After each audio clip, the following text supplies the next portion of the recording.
యాక్చువల్గా అయితే నేను అంత ఎక్కువ నాకు అంత ఐడియా లేదండి. నేను రేవంత్ రెడ్డి అని చెప్తున్నారు, ఏదో చెప్తున్నారు, చాలా కారణం అంటే ఎవరున్నారని నాకేం తెలియదు, కానీ యాక్చువల్గా అంటే నాకు అనిపించింది కొంచెం అంత సివియర్గా తీసుకోవాల్సిన ఇష్యూ కాదని అనిపించింది.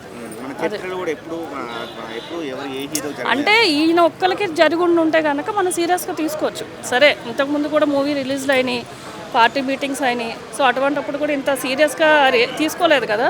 సో ఈయన విషయంలో మట్టుకు ఎందుకు పర్టికులర్గా అంత సీరియస్గా తీసుకున్నారా అని అనిపించింది అంతే. మెగా ఫ్యాన్స్ అంటే ఒక మెగా పవర్ స్టార్ ఎట్లా అయితే ఆయన ఓన్గా వచ్చారో, దాని తర్వాత ఈవెన్ రామ్ చరణ్ గారు కూడా రాకముందే ఈయన అంతటా ఆయన ఓన్గా నిలబెట్టుకున్నారు.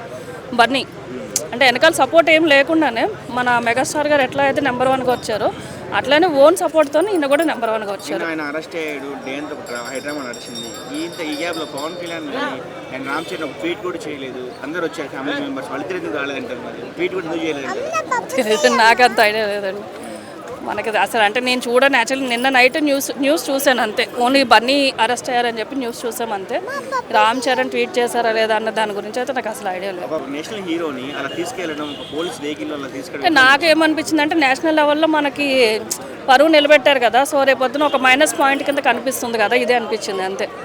అంటే దీనికోసం ఇష్యూ అంటే ఆమె చనిపోయింది కరెక్టే, అది కూడా రాంగ్. ఇప్పుడు ఆయన కూడా బయటకు వచ్చారు, సో సడన్గా వచ్చారని చెప్పేసి అని అన్నారు. కానీ యాక్చువల్గా ఆయన ఇంటిమేషన్ ఇచ్చారు, అది పోలీసుల వరకు వెళ్ళలేదు, కాపలా దొరకలేదు అని చెప్పేసి అని అన్నారు. అది ఎంతవరకు అన్నది కరెక్ట్ కాదు.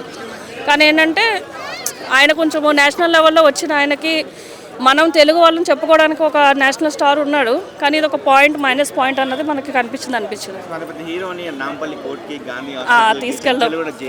తీసుకెళ్ళి అంటే వాళ్ళు ఆపాలనుకుంటే ఎక్కడైనా ఆపేయచ్చు, కానీ కావాలనే ఆపలేదేమో అని అనిపించిందండి.